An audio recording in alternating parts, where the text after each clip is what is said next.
Bengal mirror prime time पर देखे खबरें फटाफट। अब चंद मिनटों में जाने शिल्पांचल का हाल। आइए शुरू करते हैं आज की खबरों के साथ।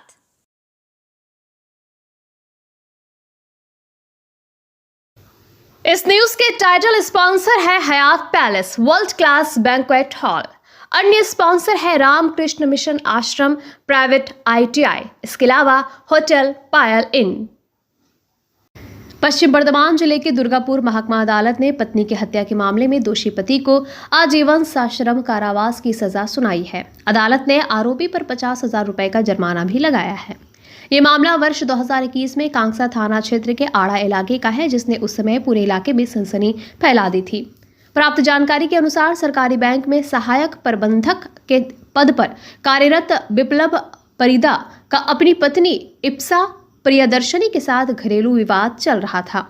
विवाद इतना बढ़ गया कि आरोपी ने गुस्से में आकर पत्नी की पालतू कुत्ते की बेल्ट से गला घोंटकर उसकी हत्या कर दी। घटना को अंजाम देने के बाद आरोपी खुद बाइक चलाकर कांगसा थाने पहुंचा और पुलिस के सामने आत्मसमर्पण करते हुए अपना अपराध स्वीकार कर लिया। सूचना मिलने पर पुलिस मौके पर पहुंची और महिला का शव बरामद कर जांच शुरू की। पुलिस ने मामले की जांच के दौरान कई अहम सबूत जुटाए और अदालत में पेश किए। लंबी सुनवाई के बाद अदालत ने आरोपी को दोषी करार देते हुए आजीवन कारावास की सजा सुनाई। अदालत के फैसले के बाद मृतका के परिजनों ने संतोष जताया है।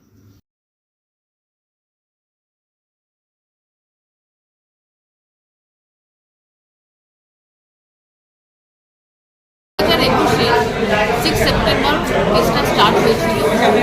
5 সেপ্টেম্বর ইনসিডেন্ট হয়েছিল। সেন্ট্রাল ব্যাংক অফ ইন্ডিয়ার ম্যানেজার মিস্টার বিপ্লব পারিখা তার স্ত্রীকে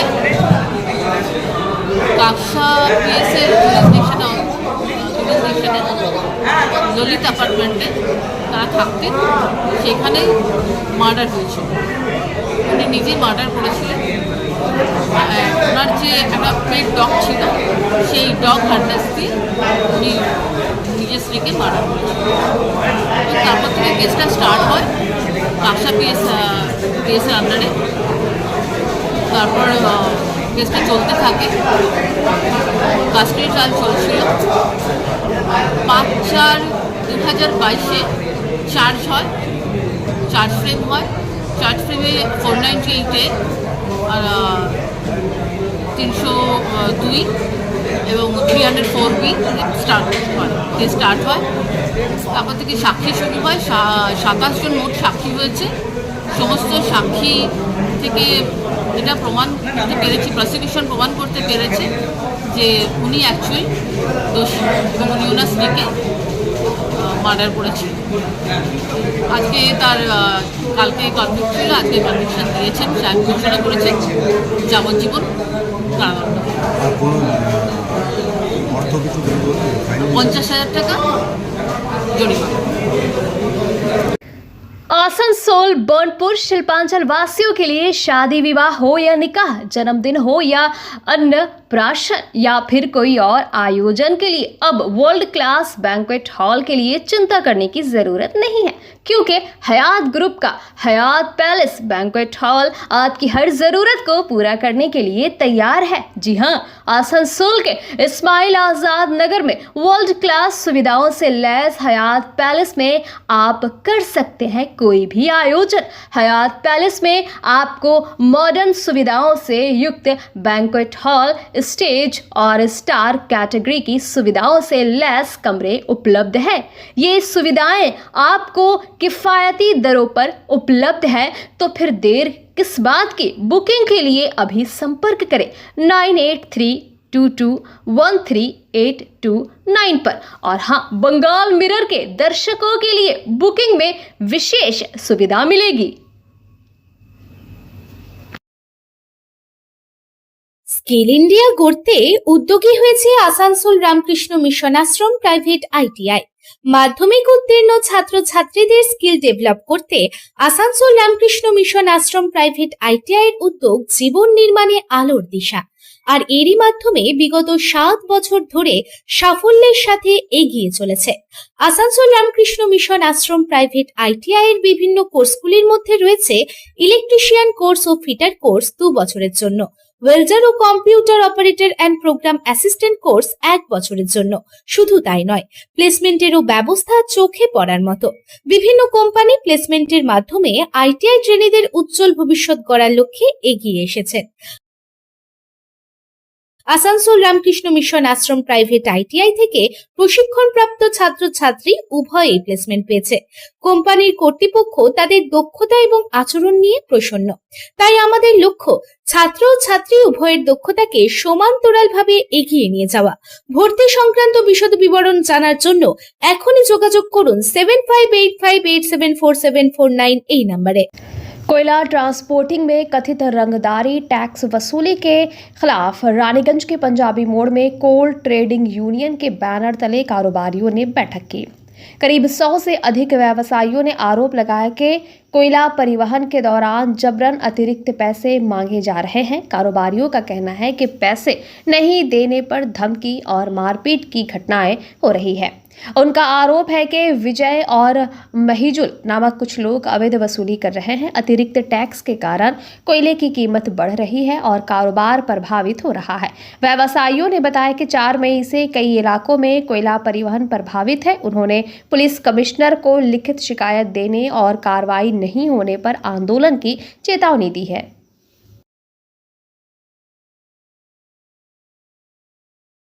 किस लिए जमा हुआ? मैं थोड़ा सा इतिहास में भी जाना चाहता हूँ। इतिहास में पहले भी मैं खुद 30 साल से इस ट्रेड में हूँ। हमारी फैमिली का ये 60 साल पुराना ट्रेड है। पहले मैंने देखा है बचपन में पापा के साथ में भी कि कभी कोई यहाँ पे पैसा वगैरह कोलेरी में कोई एबनॉर्मल नहीं लगता था। खुशी से ट्रक वाले जो भी बख्शीश वगैरह मान लीजिए लोडिंग करने वाले लेबर को दे दिया या मशीन को दे दिया, वो एक लगता था। दैट इज़ वेरी नॉर्मल, माने वो 2 रुपया 5 रुपया टन 10 रुपया टन इस टाइप से लगता था। विगत वर्षों में कितना दिन से? बहुत सालों से, बट विगत वर्षों में मैं बता रहा हूँ 2-3 साल 5 साल? नहीं, विगत वर्षों में जब से ये टीएमसी की सरकार आई थी तब से सरकार में आने के बाद में 2-3 साल ठीक चला। उसके बाद में फिर वो तोलाबाजी वगैरह चालू हो गई। सारा उन्होंने सिंडिकेट बनाकर यहाँ पे पैसा उगाही चालू कर दिया, जो कि एबनॉर्मली हाई है। और उसी के कारण कोयला भी यहाँ इतना महंगा हो गया कि पूरे हिंदुस्तान में रानीगंज का कोयला सबसे बढ़िया है। वो कोयला जाता था हिंदुस्तान के कोने कोने में, वो कोयला जाना बंद हो गया। उसकी जगह विदेशी कोयला सब कोई लेने लग गए, क्योंकि हम लोग उनसे प्राइस में रेट में कम्पीट नहीं कर पा रहे थे, क्योंकि हमें यहाँ पे इतना अच्छा खासा मोटा हैंडसम अमाउंट गुंडों को देना पड़ता था।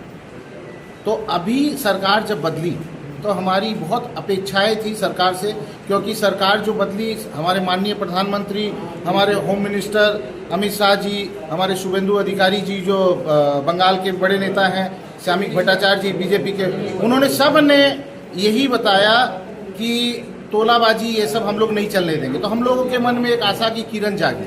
हम लोगों ने ये चाहा, हम लोगों को ये समझ में आया कि नहीं, ये सरकार अगर आती है तो ये सारी चीज़ों से हमें निजात मिलेगी और हमारा व्यवसाय और अच्छी तरह आगे चल पाएगा और हम लोग और अच्छी तरह व्यवसाय कर पाएंगे। वापस हम लोग अपनी जो कुल्टी क्षेत्र में राधानगर से चीनाकोड़ी तक की बदहाल सड़क को लेकर शुक्रवार को स्थानीय लोगों का गुस्सा फूट पड़ा। आसनसोल नगर निगम के 102 नंबर वार्ड स्थित राधानगर दुर्गा मंदिर के पास ग्रामीणों ने सड़क जाम कर विरोध प्रदर्शन किया। प्रदर्शनकारियों का आरोप था कि सड़क लंबे समय से जर्जर हालत में है। जगह जगह बड़े गड्ढे और टूटी सड़क के कारण आम लोगों, स्कूली बच्चों और वाहन चालकों को भारी परेशानी का सामना करना पड़ रहा। बारिश के कारण हालत और खराब हो जाते हैं, जिससे दुर्घटनाओं का खतरा बढ़ जाता है।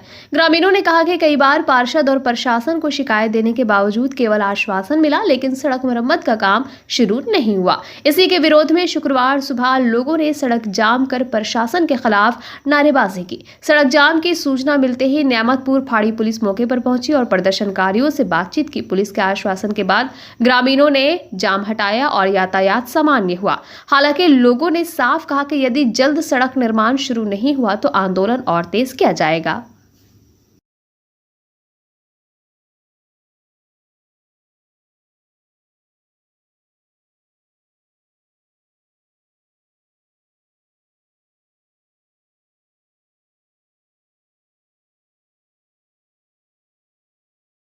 কে আমাদের যে সিনেমা হল মোড় থেকে নিয়ে চিনাগুড়ি পর্যন্ত যে রোডটা দীর্ঘ আন্দোলনের পরে হয়েছিল, সেই রোডটা আজকে যে ওর মাটির নিচে কর্পোরেশনের পাইপলাইন গেছে, সেই পাইপলাইনের এমন অবস্থা যে হেভি লোডের জন্য প্রতিদিন এখান দিয়ে কমসে কম 150 থেকে 200 হেভি ভ্যাকেল মানে ডাম্পার এখান দিয়ে চাই, আয়রন ওর হোক তো আর চাই স্টিলের কয়লা হোক।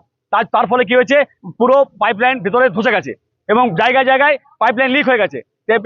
সেই লিককে সারাবার জন্য এরা কর্পোরেশন থেকে তারা কড়াকড়ি করে রিপেয়ারিং করার চেষ্টা করেছে, কিন্তু একটাও রিপেয়ারিং সাকসেস হয়নি। আজকে যা অবস্থা তাতে দীর্ঘ এখানে সবসময় মানে জল পড়ছে এবং এলাকা আশেপাশে মানুষ বিধ্বস্ত হয়ে গেছে আজকে যে অবস্থা, এবং বড় বড় গর্ত তৈরি হয়ে গেছে এই জায়গায় দুর্গা মন্দিরের সামনে, যেখানে আপনার মানে 50 ফুট দূরে কাউন্সিলের অফিস, সে মানুষ থেকে বলেও কোনো সুরাহা তার কাছ থেকে হয়নি। তাই বাধ্য হয়ে মানুষ আজকে পথে নামতে বাধ্য হয়েছে।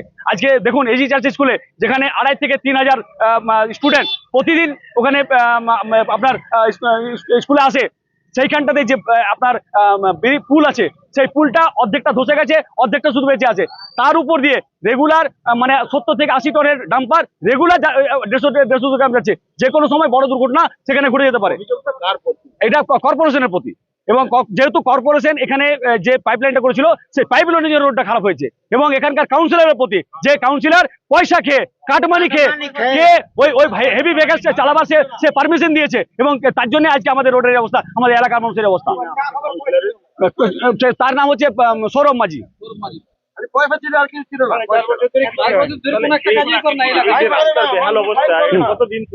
আজকে দীর্ঘ 1 বছর উপর হয়ে গেল। অনেকবার दुर्गापुर के कोकोविन थाना क्षेत्र स्थित नववारिया इलाके में हथियार के दम पर दादागिरी और आतंक फैलाने के आरोप में पुलिस ने एक युवक को गिरफ्तार किया है। आरोपी की पहचान रंजीत सिंह के रूप में हुई है। शुक्रवार को पुलिस ने उसे दुर्गापुर महकमा अदालत में पेश किया। पुलिस सूत्रों के अनुसार गुरुवार रात नववारिया इलाके में अचानक विवाद और हंगामे की स्थिति बन गई। आरोप है कि माहौल गर्म होते ही रंजीत सिंह ने आग्नेयास्त्र निकालकर इलाके में लोगों को डराने और आतंक फैलाने की कोशिश की। स्थानीय लोगों का कहना है कि आरोपी लंबे समय से इलाके में दबदबा बनाकर दादागिरी कर रहा था, जिससे लोग भय के माहौल में जी रहे थे। घटना की सूचना मिलते ही कोकोविन थाना पुलिस तुरंत मौके पर पहुंची और स्थिति को नियंत्रित करते हुए आरोपी को गिरफ्तार कर लिया। हालांकि आरोपी के पास से हथियार बरामद हुआ है या नहीं, इस बारे में पुलिस ने अभी तक आधिकारिक रूप से कोई जानकारी नहीं दी है। पुलिस ने पूरे मामले की जांच शुरू कर दी है। जांचकर्ताओं का अनुमान है कि इस घटना में कुछ और लोग भी शामिल हो सकते हैं।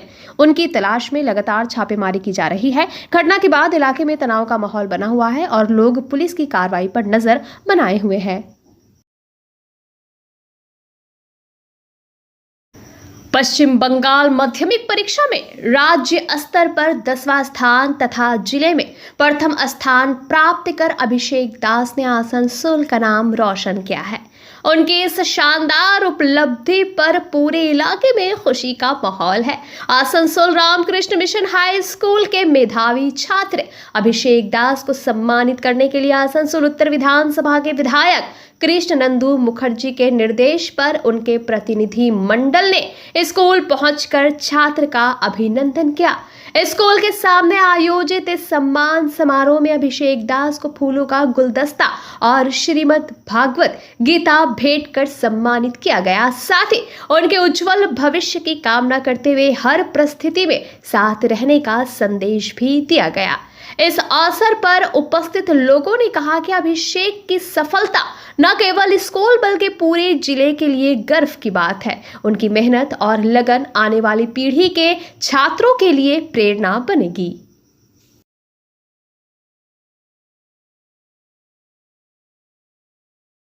এটা তো মানে উৎসাহ দেওয়ার জন্য আমাদের আসানসোল উত্তরের যিনি বিধায়ক মাননীয় কৃষ্ণেন্দু মুখার্জি, ওনার কলকাতায় আছেন আপনারা জানেন, কালকে ওনার শপথ আছে, তো ওনার নির্দেশে আমরা এসেছি যে আজকে যে ছেলেটি আমাদের আসানসোল উত্তর বিধানসভা থেকে 10ম হয়েছে তাকে অভিনন্দন জানানোর জন্য এটা আমরা এসেছিলাম। মানে একটা জিনিস জানা গেল, তার পরিবারের মানে তার যে বাবা খুবই সামান্য কিছু উপার্জন করে এবং একজন ডেলিভারি সংস্থায় কাজ করে, তো আগামী দিনে তার ইচ্ছা আছে মেডিকেল পড়ার, একটা ব্যয়বহুল খরচা, তো সেই ক্ষেত্রে কি আপনাদের সরকারের পক্ষ থেকে? পুরো সরকার যা করবে ব্যক্তিগতভাবে যে আমাদের যিনি বিধায়ক আছেন তিনি পুরোপুরি সহযোগিতা করবেন, সেই প্রতিশ্রুতি আমরা দিয়েছি এবং উনি আগেও করেছেন। আপনার নাম আর পরিচয়টা? দিলীপ দে, আমি রাজ্য কমিটির মেম্বার ভারতীয় জনতা পার্টি, আর কৃষ্ণেন্দু মুখার্জির আমি ইলেকশন এজেন্ট ছিলাম।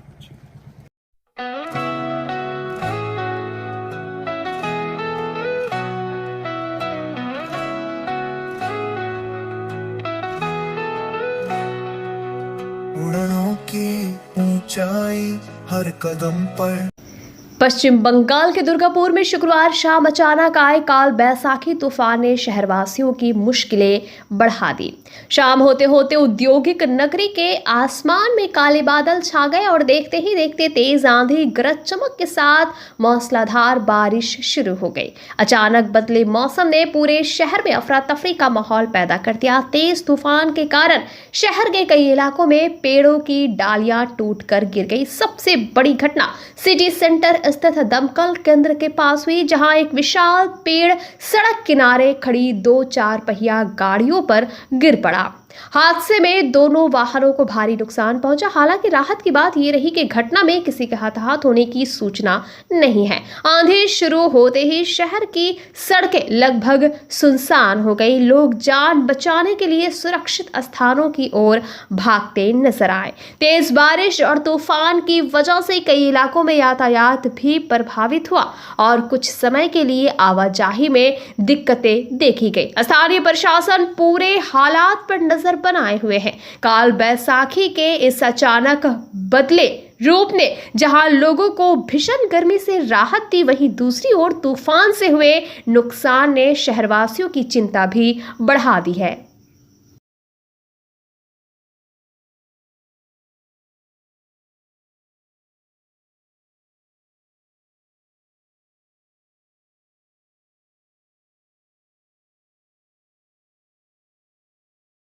बंगाल मिरर न्यूज़ देखने के लिए सभी दर्शकों को धन्यवाद। आप हमें अपने सुझाव दे सकते हैं हमारे व्हाट्सएप नंबर पर। हमारा नंबर है 7047958258। हमारा दूसरा नंबर है 7908186164।